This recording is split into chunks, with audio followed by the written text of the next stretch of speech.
Good morning. We are back to Courchevel in the French Alps, the ski resort, and we're going with F-15. There's probably no way that the F-15 could get into this location, but with its tremendous power and assist from a ski jump takeoff, as I call this runway, which is a downhill takeoff, and we did it in the TBM yesterday and successfully. And then we flew up to Mont Blanc, and then we flew over here. Right in here is where near Zermatt, however you say that, the Matterhorn is right in there, and then we'll just kind of continue east. Milan is right down here. I didn't mention that. I couldn't think of the name yesterday. When we came across from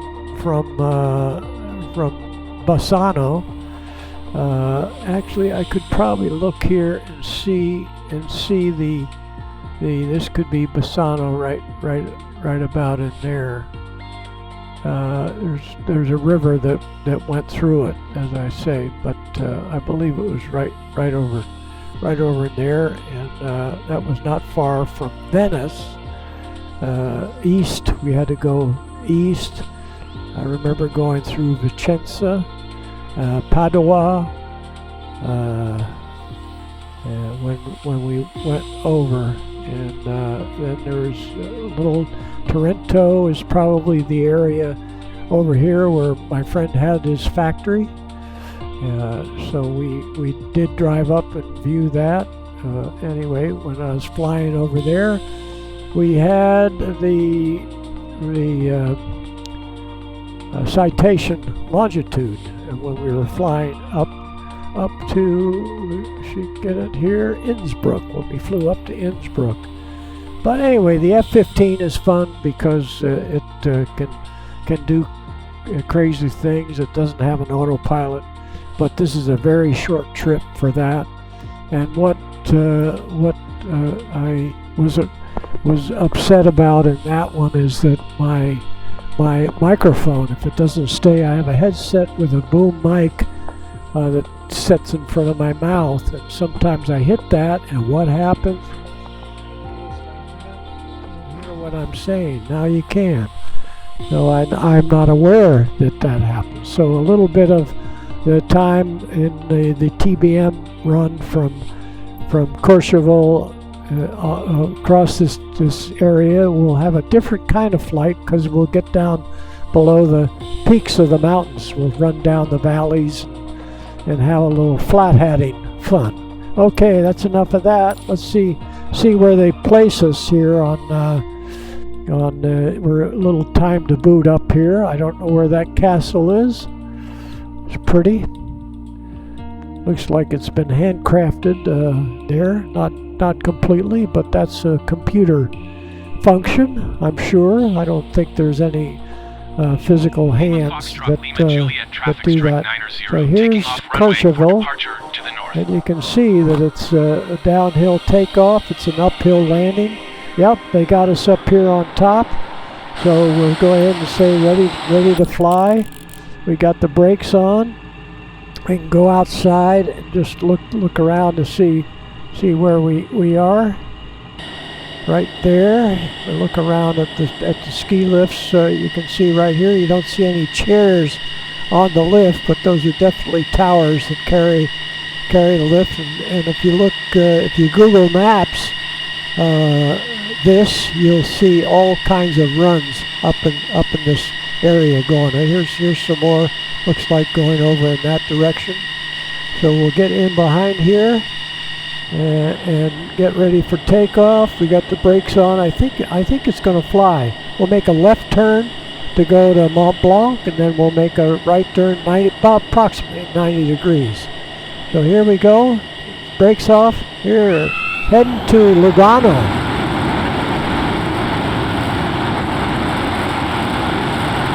This has to get up to about 100 50. We'll fly right off the end here. There we go. There we go. And we can put the gear up and the flaps up, and we make a left turn here to go to.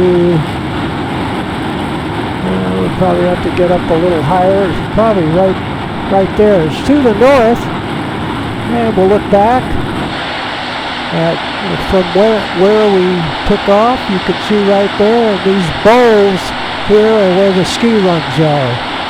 Beautiful, beautiful area right there. Courchevel. Now we'll go to Mont Blanc, and we'll get off to the side here so we don't have to listen to the jet. We just went through the sound barrier, and we get the quiet because of the speed of sound. We'll go back here a little bit so we can see where we're going. Yeah, we're going to see that pretty quickly, and then we'll make a 90-degree turn, and that, I believe, is the Matterhorn right off there in the distance. And as we get faster and faster, the sound goes further and further behind. And we'll go right by the Mont Blanc. And we'll take a little noise so we can look at that, and I won't try to talk over the noise. Right there. And so that's good enough for Mont Blanc. We're doing Mach 1.4, doing 1,000 Mach, truing out at 900 knots, which almost 1,000 knots. 990. Here we go. We're going 1,000 knots. There we can go down some of these valleys here, and we'll go to the Matterhorn. We'll flat hat down through here, scare the chickens. Go down in the valley, and a famous person who was in the Navy did this, and I believe he may have hit the gondola's wires. And we'll just go ahead and pop on up here. This thing has tremendous performance. And we'll go over here to the Matterhorn. And then we'll pop down in the valley again.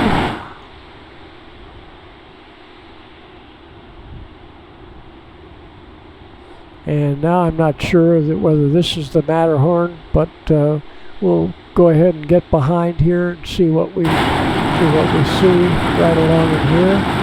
Yeah, I think that's going to be the Matterhorn. The Matterhorn is about 14,000 feet. You can see over on our right, our altitude is right at 14,000 feet. So then we'll duck around here. There were some glaciers, I noticed. Here's some glaciers right here. Really, really amazing. I thought the glaciers had all melted. I'm just being silly. This looks Matterhornish right there, but we'll look back. We'll look back and see whether that I believe that was the Matterhorn there. Pretty sure. This could be the Matterhorn. It sticks up like the Matterhorn. But you can look at a better picture than this of the Matterhorn. And we continue east. Yeah, let's see, where are we? 14,000? Yep. So that could have been the Matterhorn. Here's another glacier. There's some glaciers right in here.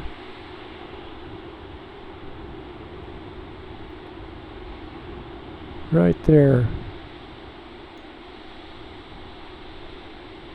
And then we just pop over here, and we'll be in. We come down here, make sure we're clearing Mount Rose. That's one of the highlights in the program. And we'll continue east to And now since look at we're exceeding the red line. We're truing out at 1100 knots, which puts us up at 12 or 1300 miles per hour. And we're probably down to the right there in the hazy valley, the flatlands. There is Milano. And then we'll look for the Lugano, and the biggest lake in there is Maggiore, if I'm pronouncing that right. And we'll continue this direction. It is to the east. I don't know what that little town is down there. Chavez Marini. Chavez probably. Chavez Marini. Okay, here's Maggiore Lake, and then just past that is Lugano, and we have to go right to get on course. Let's see if that leads us to it. We can look at the chart right there, and we can see if we're getting close to the lakes. Yeah, and there's the end of the line, and we're right here. So we're headed right for Lugano.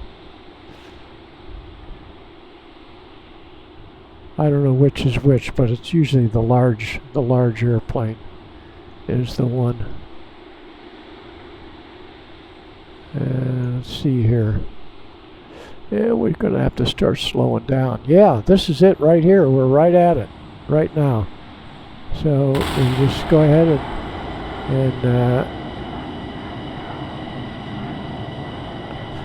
head on down, and right there we'll put the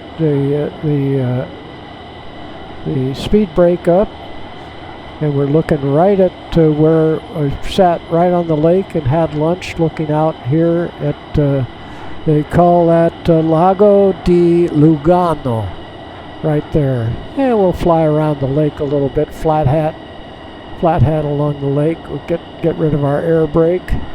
And we'll look down here, right here. Oop. Yep. We got to go down here and click this. There we go.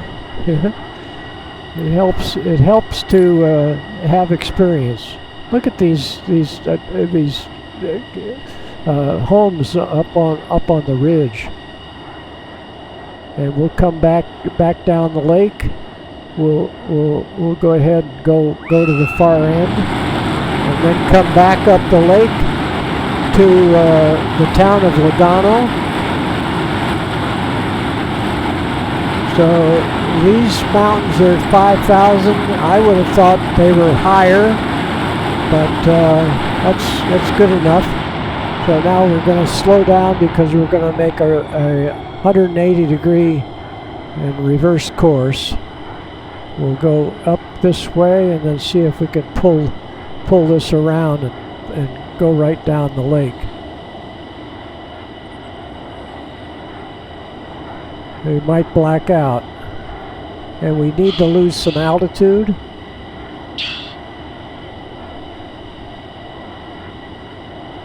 Here we go.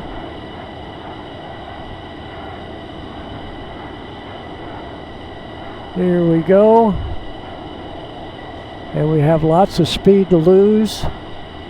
We'll give them a little air show.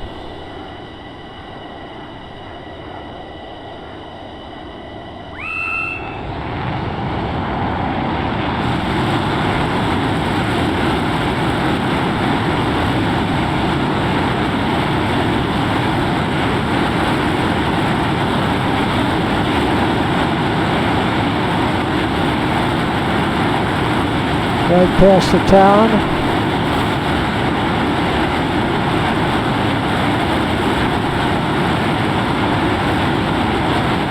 Okay, that's enough. We don't have to blow them out of their seats. And then right over here is the airport.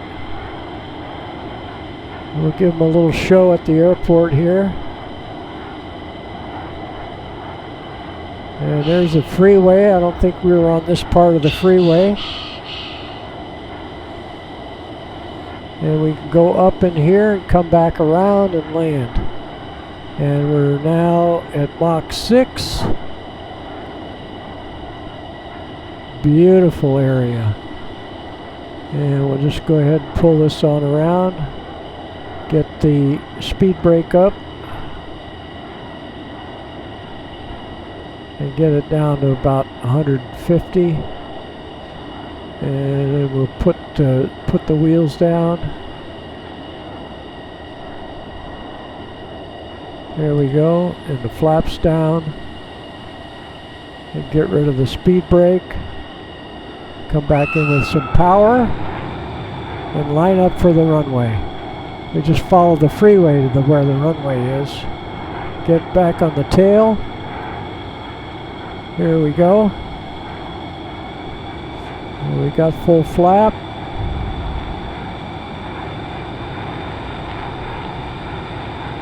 And we get it down to 150.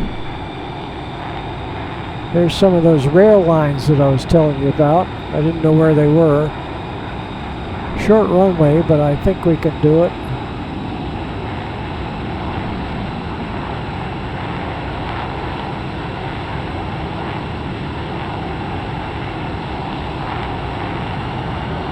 A little slow.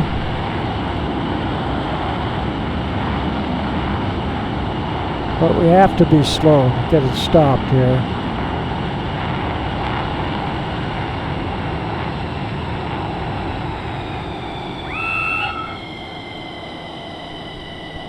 There we go. Put the speed brake up.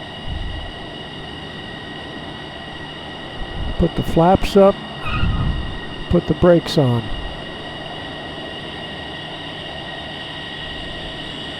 Speed brake down. Brakes off. And turn around. We wouldn't go out in the grass in a real jet. I don't think you'd bring a real jet in here anyway. And then we'll go right up in front of the terminal.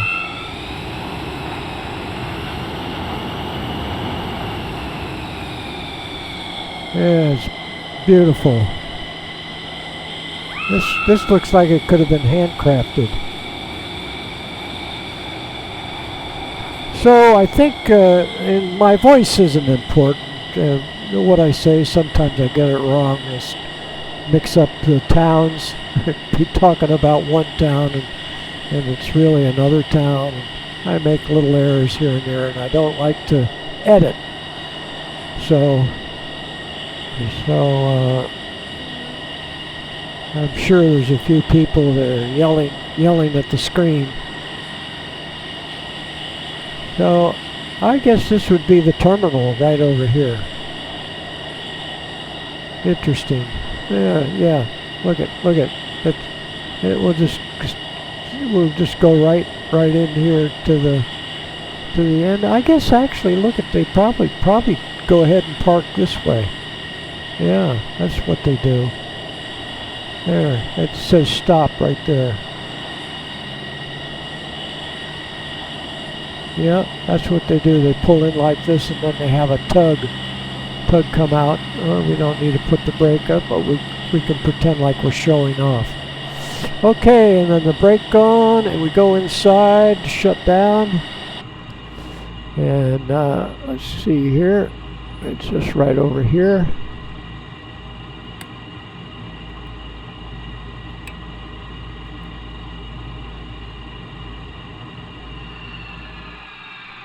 That sounds like it's working.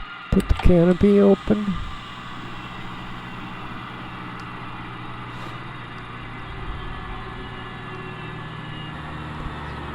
And we'll take a closer look at where we are situated. Turn the lights off. And enjoy the view. Lugano, Switzerland. look in and see how the guys are doing. There's nobody in there. They already piled out.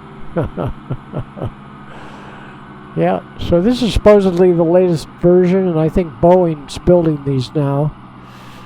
And it's a great airplane. They got updated engines, updated avionics. The avionics are all glass screen right there. It's all up to date, except they still, as far as I know, it's hard to get the autopilot. These are the autopilot over in here, and you can turn it on, but it's catch as catch can. So anyway, let's go back outside and enjoy the view, and I'll say goodbye. Here we go. We'll get right down there. That's it. We'll look at the tower and look that way. No, I didn't talk to the tower this time. That bringing up this and selecting these things it distracts. It takes away from controlling the airplane, and that's what the communication is usually what. If you have an airplane that has a busy cockpit, and yeah, they got automation which makes things simple, but when you get working with air traffic control and they want you to go to this altitude and that altitude, you gotta acknowledge right away and read back and make sure that you're following what they want, because they're trying to keep aircraft separated. And I've talked too much. Thanks for watching, and I'll think up some other trip. And these are all part of what you're probably wondering about my name. And Sim Bucketeer, and I'm doing my bucket list. So that's what on a simulator. That's the least expensive. See, I can't even afford to fill this thing up with gas. So I'm not going to try to explain all that. And insurance wouldn't let me fly probably a Piper Cub. They wouldn't want me out flying in a Piper Cub. Thanks for watching. Bye-bye.